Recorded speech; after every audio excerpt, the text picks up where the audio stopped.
Hello, guys. Hi, everyone.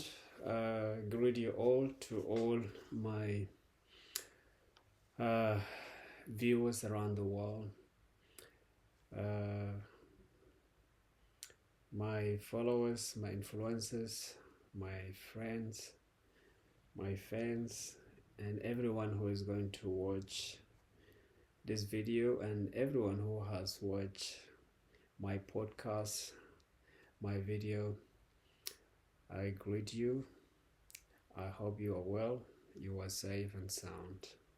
Thank you for watching, um, and I encourage you to continue to watch. We are here um, to make the world a better place.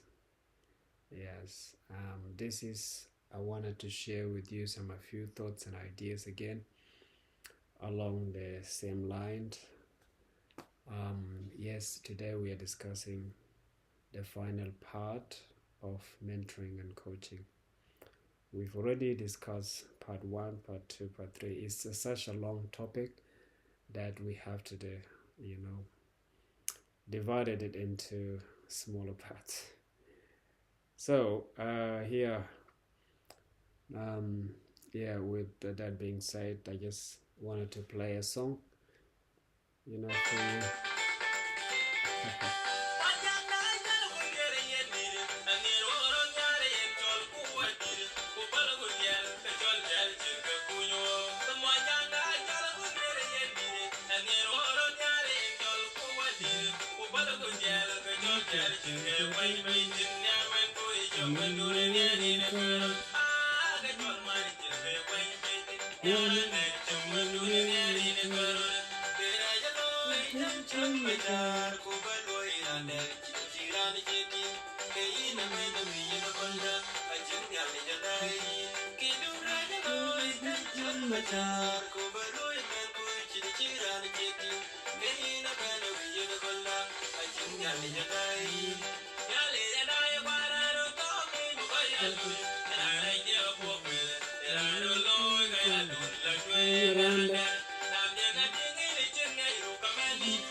All right, thank you guys. That was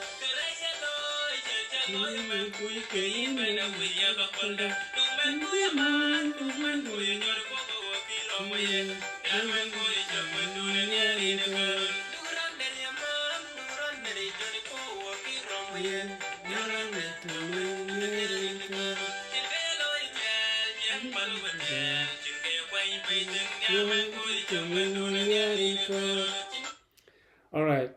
That was a song by a South Sudanese artist. His name is Garang Magatong.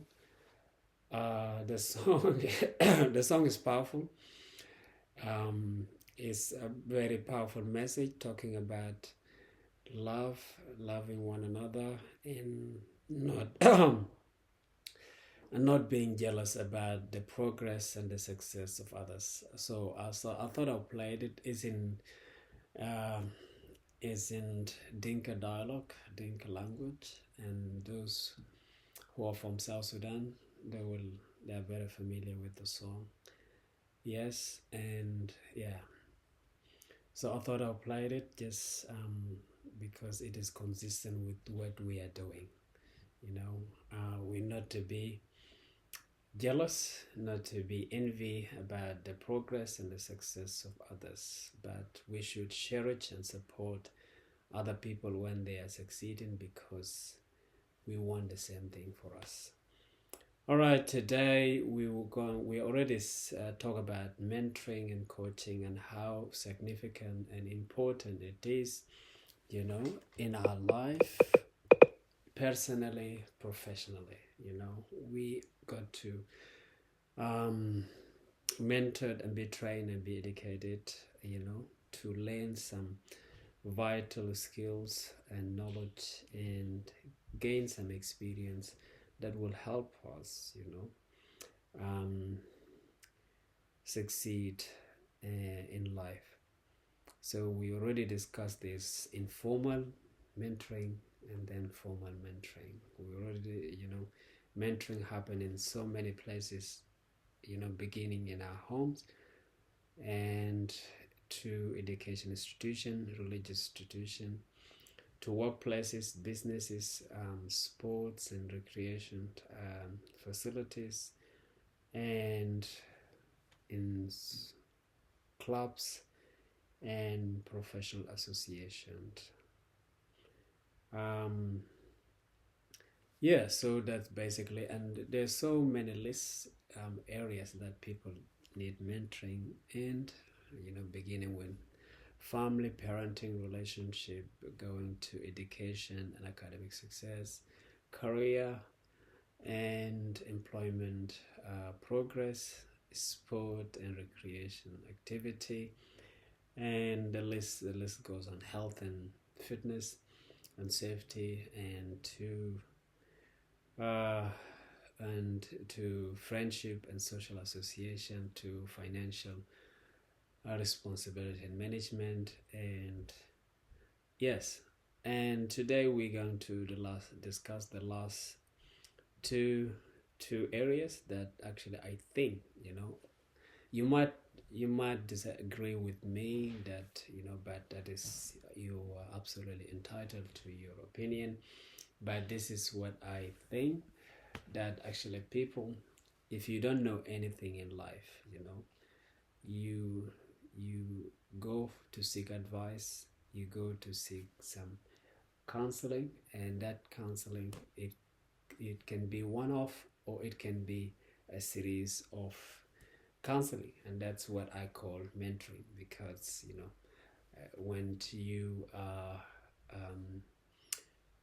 you wanted to get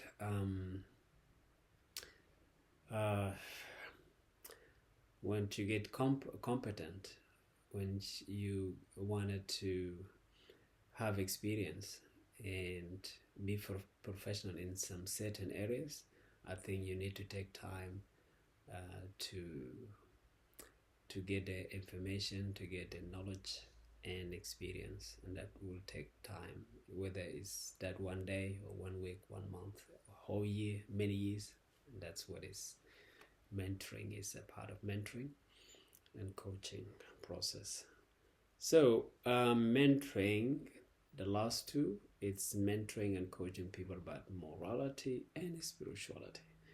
It's an area that actually is very sensitive, and I believe I don't believe, no many people will be comfortable about this, but it's a reality. We cannot escape it. About morality and spiritual, in fact, it is very essential. That people must be trained and educated about something called morality, how to be morally conscious and spiritual. Not many people, as I said, like that part, but we're going to see later on. Okay, as discussed, that coaching happened, like I said, mentoring and coaching also happens in religious institutions, including churches, temples, mosques, places of worship, where people are taught and trained about spirituality and morality. Okay, so what is spirituality? So spirituality is basically, I think, is a theological belief and view that Human being consists of a spirit, a soul, and a body. And that uh, um, human being is connected to a higher and divine being. That is God. You understand? All right, that's spirituality. That's actually, as a person, you consist of a body, that is, and a soul, something that we don't see, and the spirit, that you are a human being, basically, consists of those three parts. Then morality. So morality is sociological belief and view that distinguish between the right and wrong, between good and evil, and and tell people what is acceptable, morally acceptable, and not acceptable. So um, human beings or people are considered unique and special creatures, unlike animals, with features, attributes, and abilities. You understand? So that's basically it is. So morality, spirituality are a part of life that we needed to be trained. But if you are not told about something, how are you gonna know? So we have to be trained and be told about it.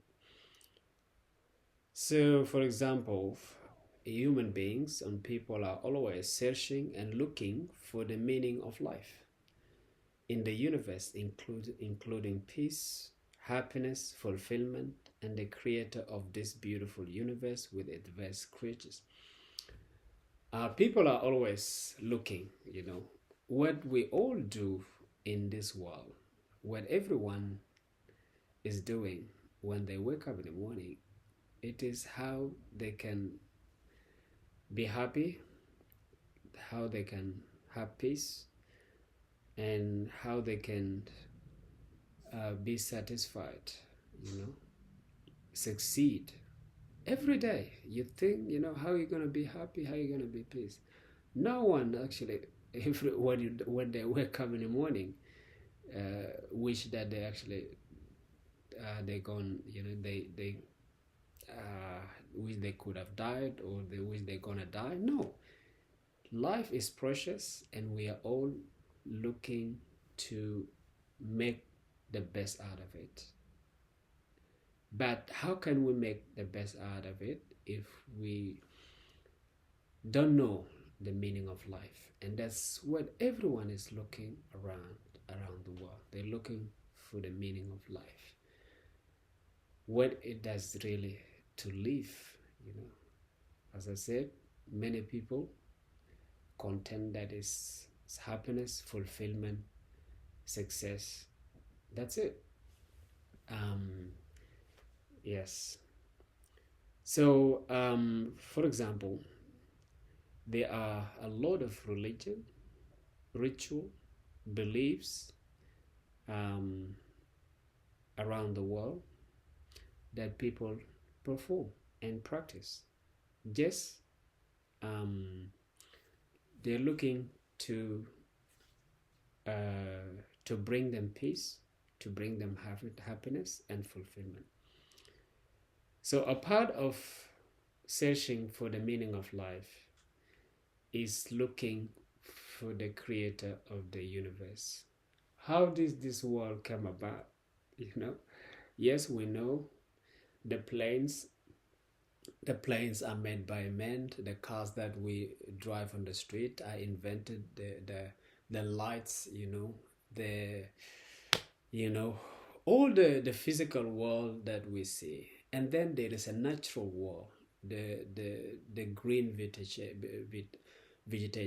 the trees, the rivers, the fish, all these things. How did they come about? Do you know? So all these things, sometimes you look at the nature, how did it come about? So you get curious, and then get you thinking. There must be something there. So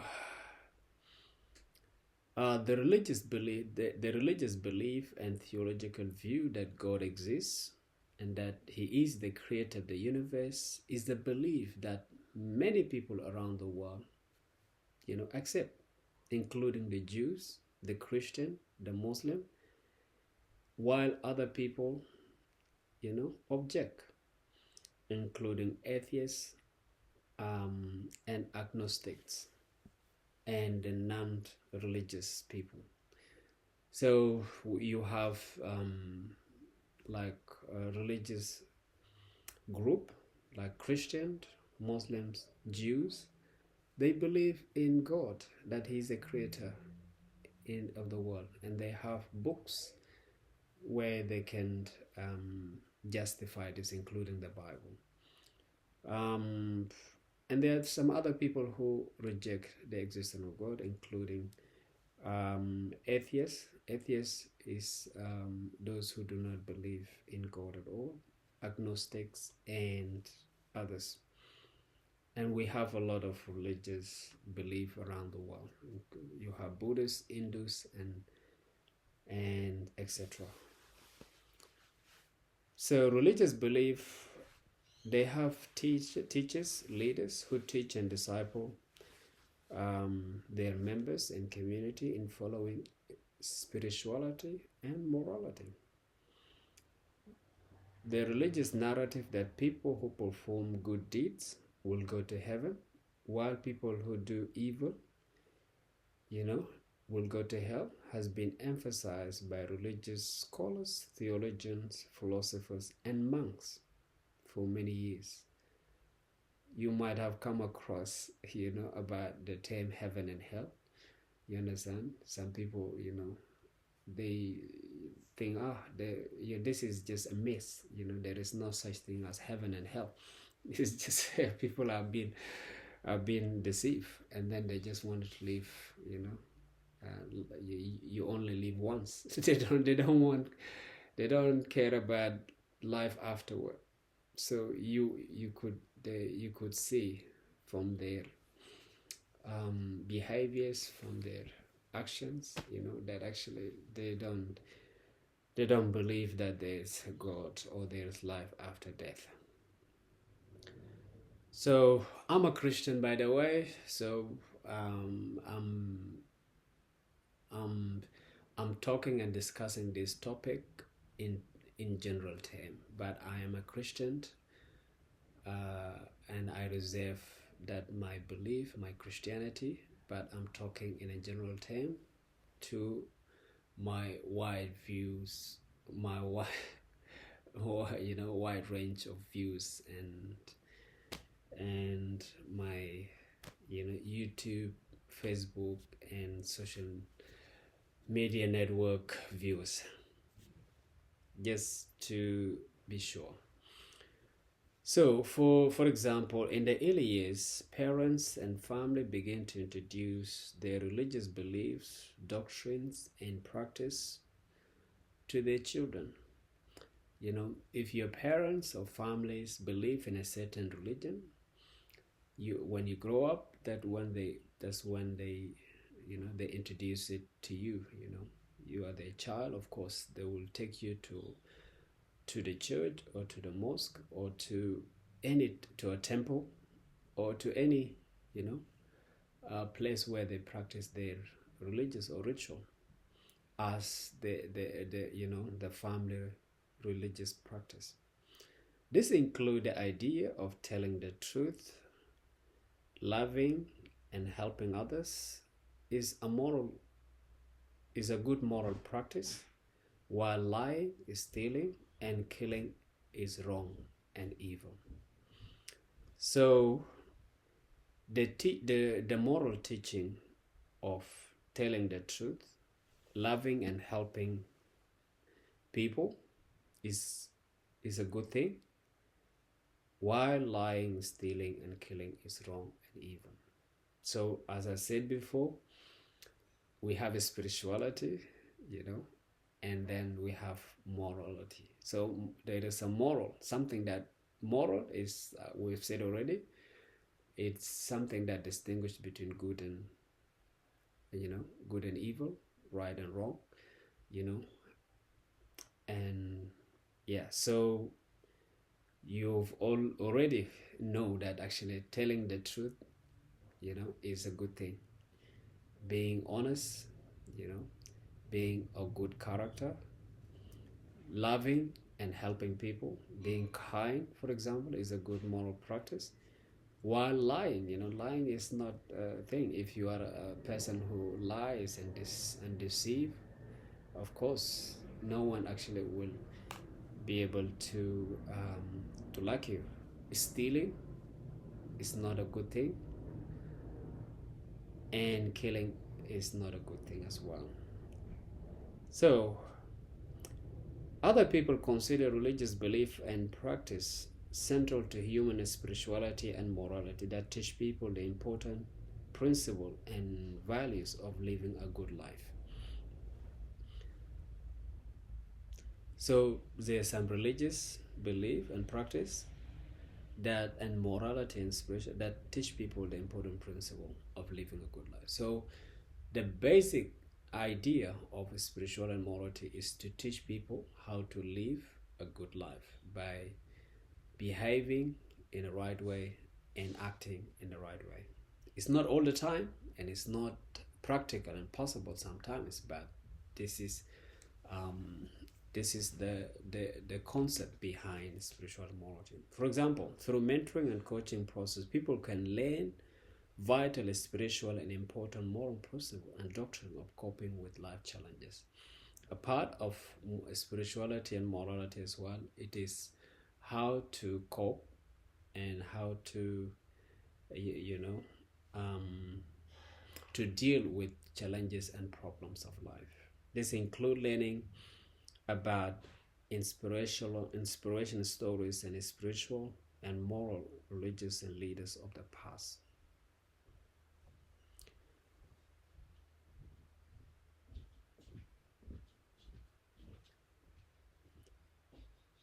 So sometimes we look up to spiritual and moral leaders of the past to draw some valuable lesson from them, that actually how did they deal with the similar or the same situation, and then we can learn from them, and then we can say, look, if this person or this certain person had overcome the challenge or a problem, I certainly will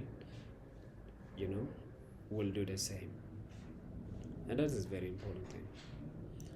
So these people are presumed to have had contact with divine God and possess unique revelation, insight, and wisdom that help them through difficult situations and circumstances. So, those spiritual and moral leaders, sometimes these people are considered, they have revelation, they have contact with God, These include Jesus and Moses and Abraham, and many more. Even, Gandhi, Mother Teresa, those are, and the Pope, that's why you see sometimes that the Pope is very highly respected and admired religious figure around the world, because he is a person that people can draw some valuable lesson from. And you have a lot of spiritual leaders and moral leaders around the world. Sometimes those moral leaders, they can be a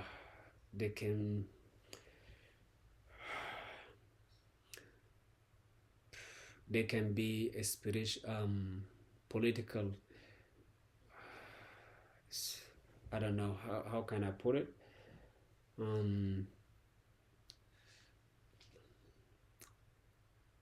political leaders, or I don't know, political liberators, I can say, political or moral liberators, like people like Martin Luther King and etc. Even Nelson Mandela, but we are focusing on spirituality and morality.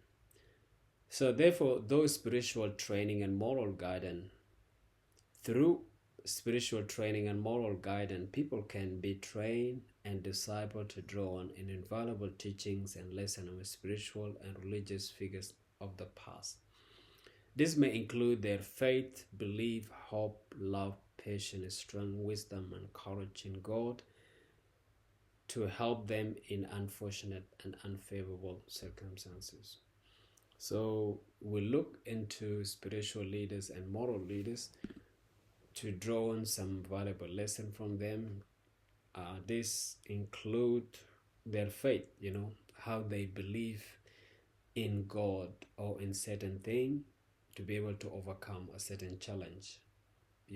They believe, their hope, how they hope, even in the situation that were deemed hopeless, in their love and devotion, in their patience, how they have had patience even for a long time before they eventually,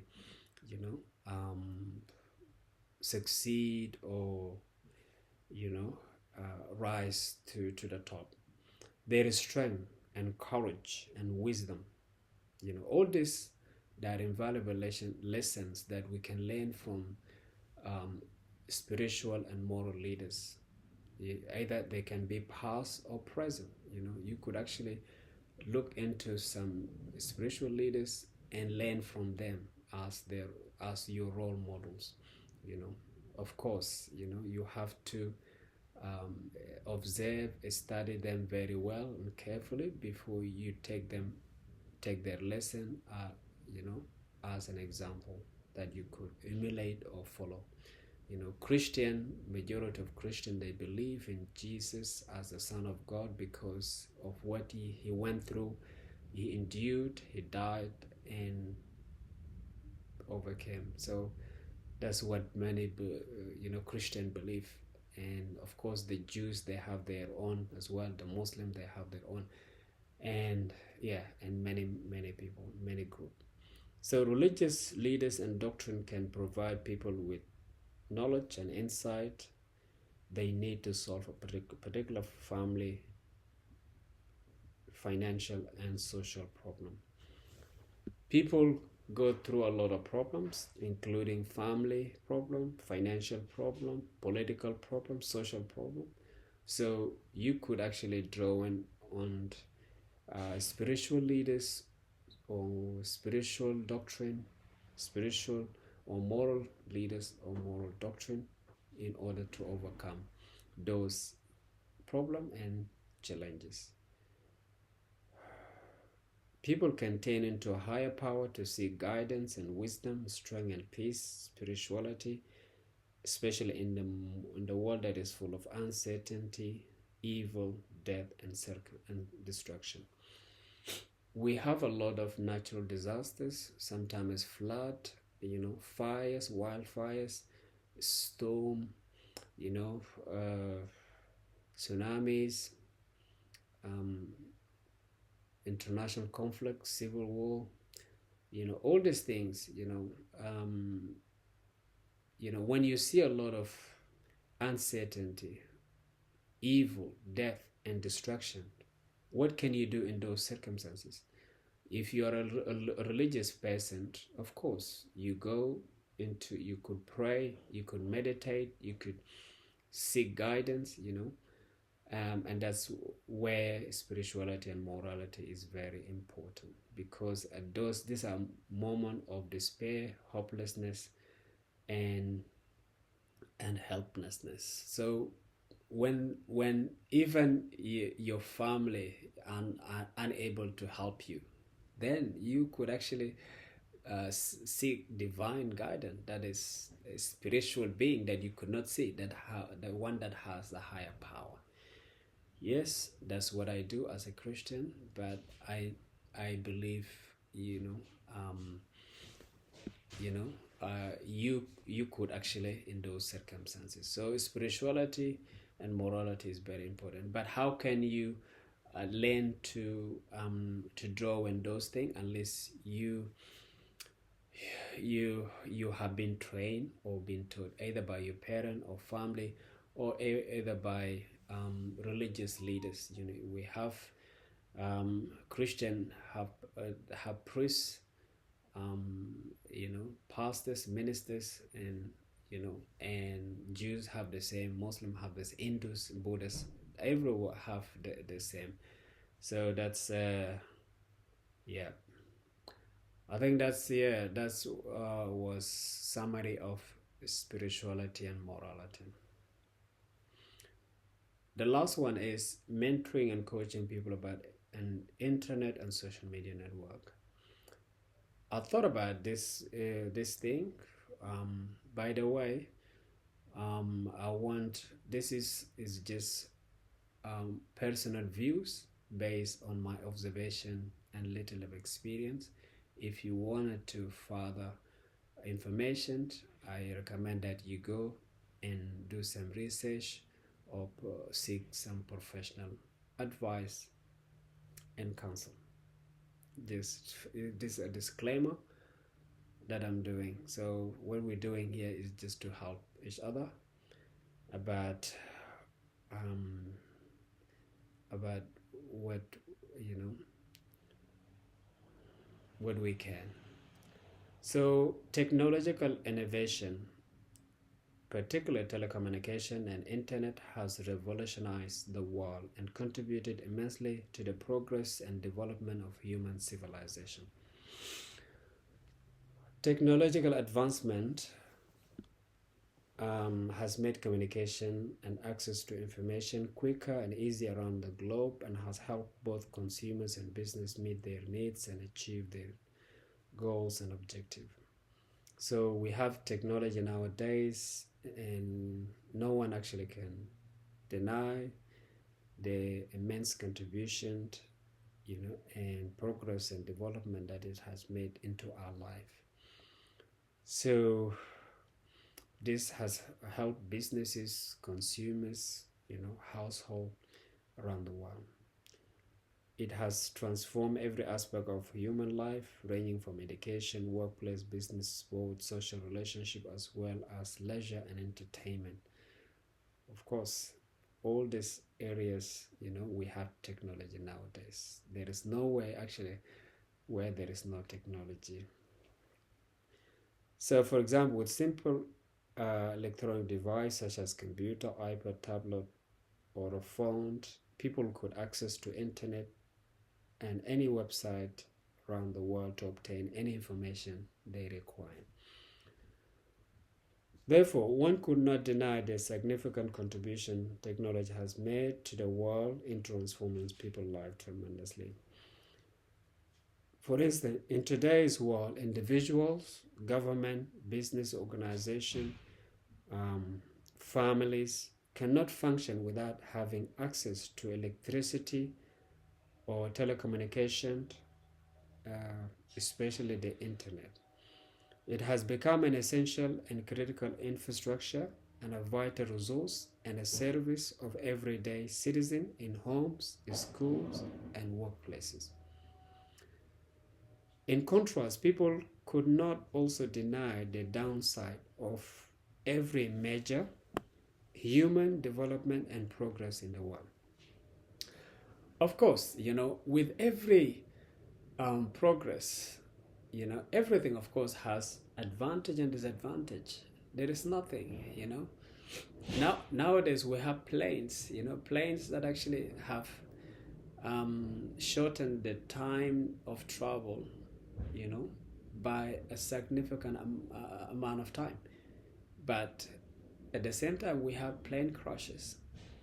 The car, has solved the mode of transportation. The time of people used to travel on horse carriages. Now you could travel by car. But at the same time, we have car crashes that result in death,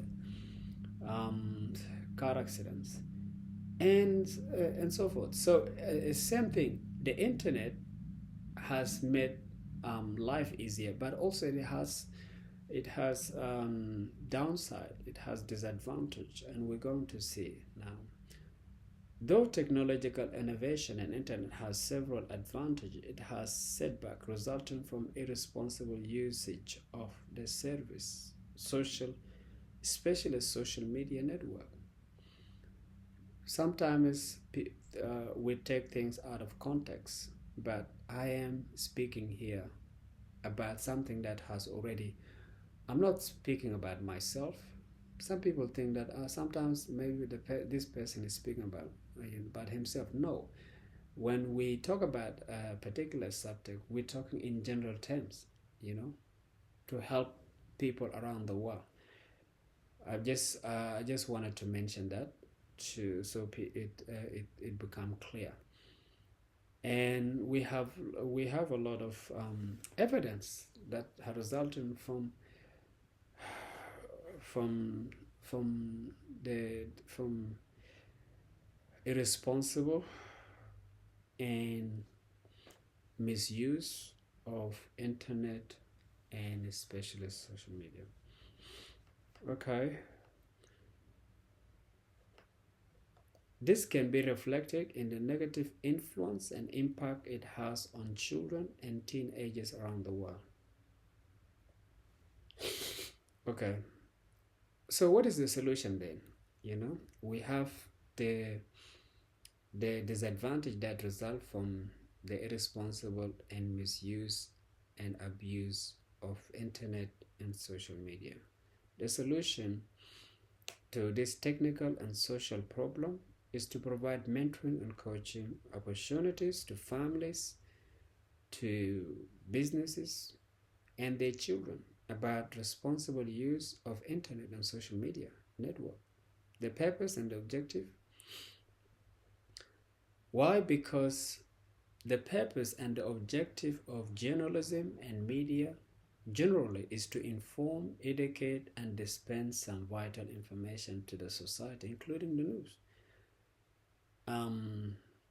Internet and social media network platform has the same purpose. The reason that we have internet, it is to connect us around the world. Businesses have been connected. You could actually talk to your family members, your friends around the world. Instead of using a cell phone, you could use Messenger, that is in Facebook or WhatsApp. That is an advantage. And it's a good thing that we could actually appreciate and encourage. So internet also can bring us news. It can connect people together. So just like when you watch the news on the TV, or you listen to the news on the radio, that is journalism, or you read on the newspapers. So the purpose and objective of media general is to inform and educate and dispense some information. The internet also. In fact, internet, it can actually dispense information in a matter of seconds, minutes, and hours, faster than the TV, traditional and digital media. So, in addition to that purpose, internet allow people to research. You could do research on internet, and also allow people to interact, to connect and share some important information and content online with other people around the world. How good is that? It's very interesting. Therefore, internet and social media network platform has been used by both individual, families, business organizations as a marketplace to market their products and services. So another purpose of the internet, it has been used as a marketing. If you are a business person today, you could actually market your goods and services via internet by having a website, or putting advertisement on social media, either on YouTube, um, Facebook, Instagram, LinkedIn, and you name it. You have a lot of social media network. So that has made it easier. It can connect also people. You can share content. If you have a blog page, you could actually write something that people can read around the world. You know, you can share your pictures with your family who are across the borders. You know, around in Africa, Asia, Europe, America, and yes, Australia. So the most important is that society assumes that people use the technology, internet, and social media network in a wise and responsible and purposeful manner. This includes sharing information and content that is appropriate, relevant, and acceptable, and no one has the exclusive right, you know.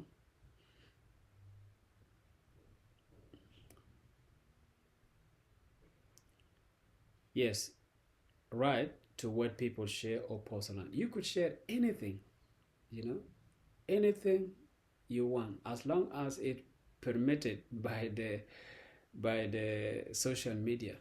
You understand? Because if they allowed it, that means it is permitted. At the same times, because you pay for your own internet, you go and charge your phone, you know, and you and the you know and you telecommunication companies, they have contract with technological companies, you know, for that purpose, you know, so the business can operate. So it's a win-win situation. You are being helped, you're benefiting, the telecommunication company is benefiting, the technological company is benefiting. So everybody here is being, you know, is benefiting. So parents and guardians and family have the responsibility and the duty of guarding and protecting their children from irresponsible use and the negative influence and impact of internet and social media network. We hear about, you know, cases of teenagers that have been negatively impacted by the irresponsible use of social media, you know, because kids are not expected to, let's say, you know, kid who is 10 or below, you know, certain age, you know, can be negatively influenced by people online. Cyberbullies is something that we frequently hear, so we have to be careful. So it is on parents and families to watch out what their children, you know, are doing over the internet and social media, you know, so they can they can be safe. Nearly every child and young person have access to electronic device fitted with variety of software application with unlimited use of internet, while parents, guardian, and family, you know, they don't know what they are doing there, but they had to know. If your child is having an iPad or tablets, you know, even a phone. I'm curious nowadays that even kids, you know, as young as 10, they have access to phone. It's something that, you know, I can command, or I can, you know, is, you know, you could, if you have money, you could go and buy a phone, but what are you going to use for it? You know, the retailer shop is not responsible for that. What is there for is just to sell it. Okay.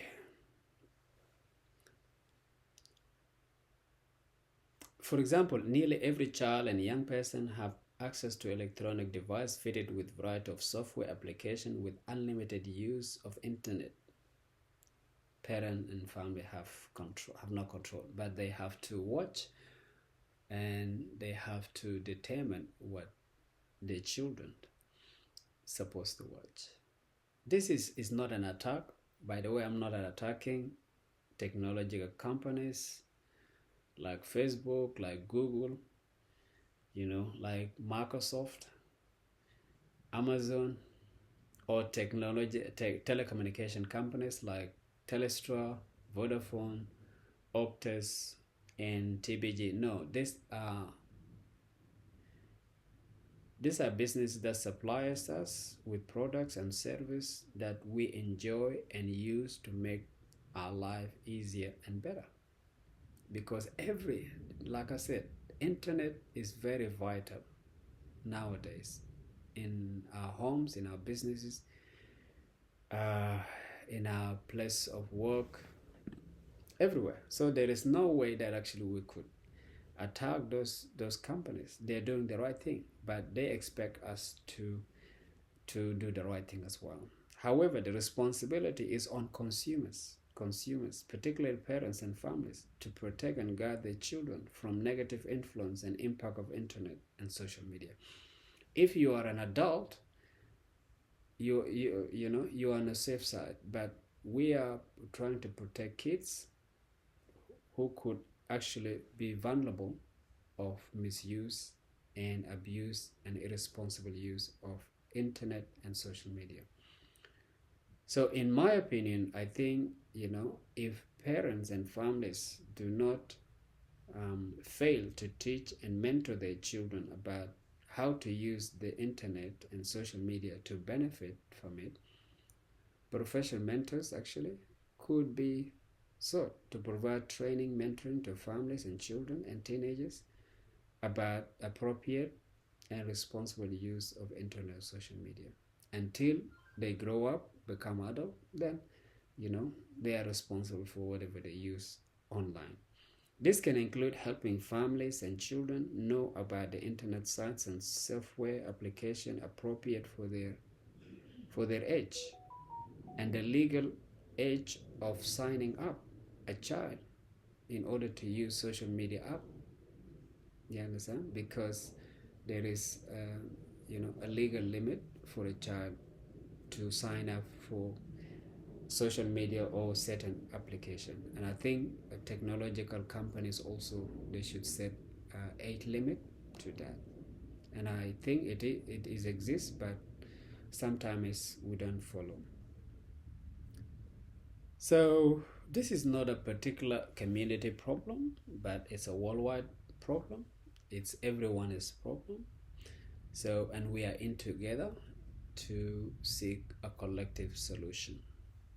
And for example, the issue does not only concern children and teenagers, but a range of society's segment, including adult. Why I say that? Because sometimes we post things and there are some companies that are using what we post for their interest and for their advantage, and instead of using it as to take the message that is being posted, they use it in a wrong way. So therefore, offering and providing mentoring and coaching opportunity will help people use the internet and social media platform in a responsible and beneficial way. All right, I hope I have sent my message clearly about mentoring and coaching people about internet and social media platform. We also need to be aware about cyberbullying, cybersecurity. It's all internet. I'm not an expert. All this is just to ignite an idea about the problem and the trend that is going on. And who knows, maybe you may be facing the same problem, and you wanted to protect your kids or your teenagers from that. I think will be right time for it. So to conclude, we can say that mentoring and coaching process is a necessary part of personal and professional development that help people achieve their goals and aspirations.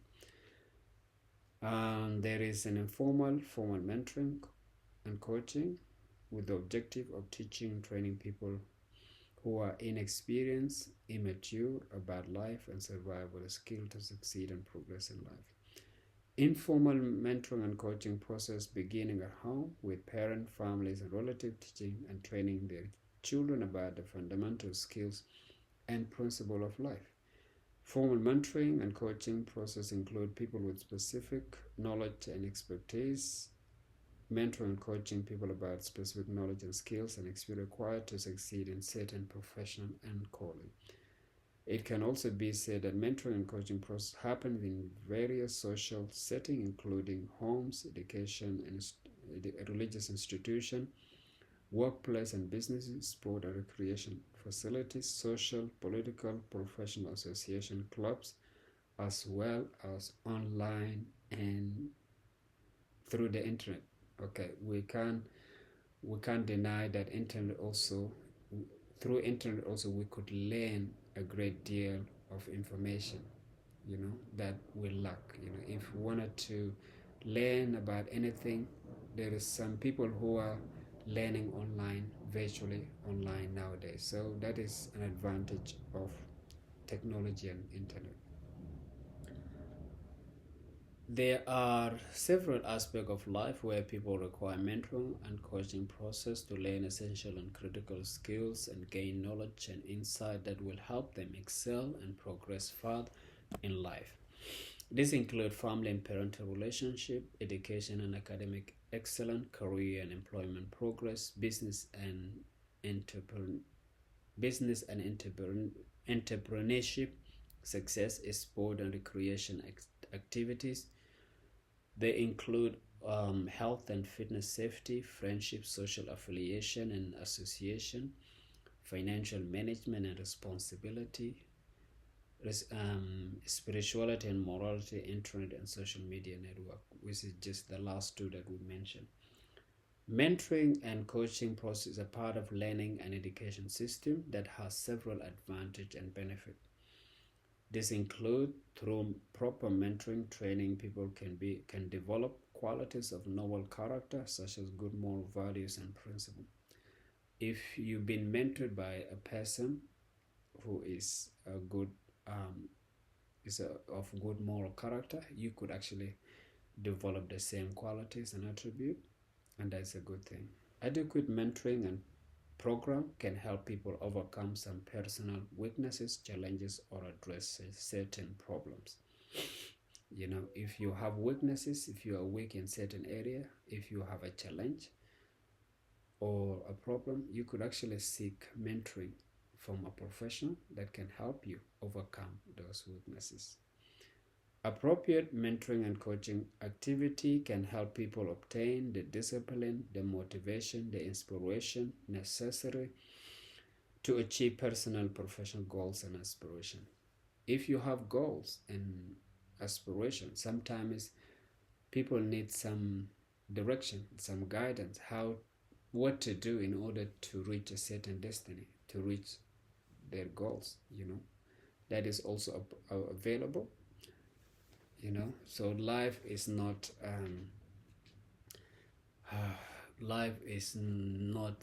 something that you need mentoring and guidance.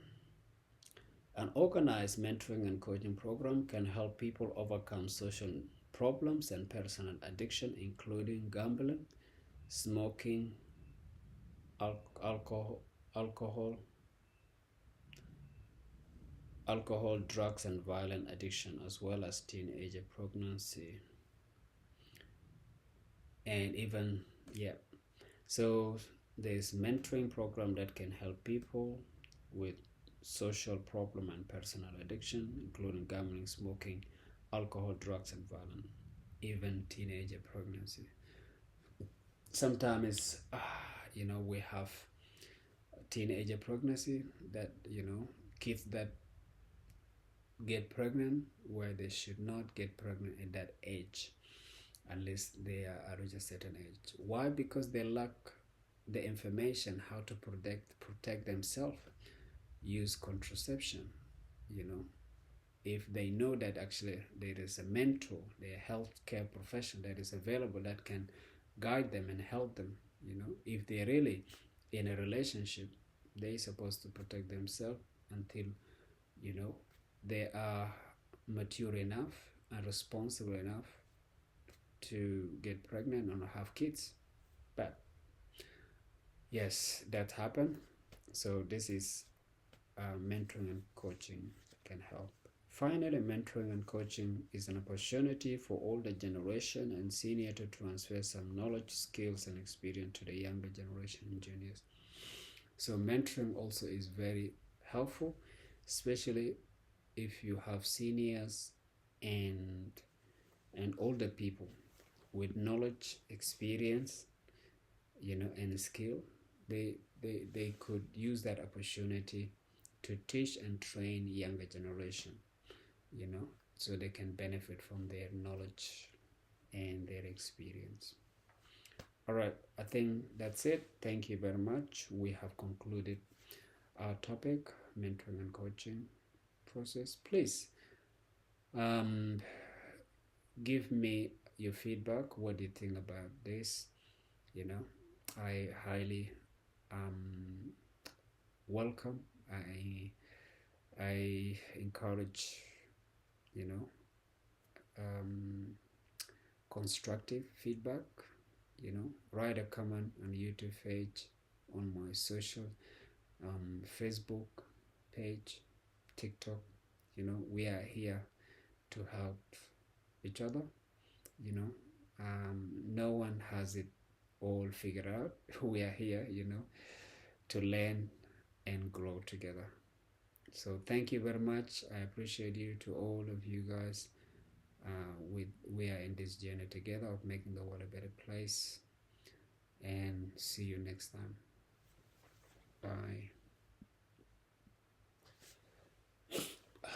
Bye.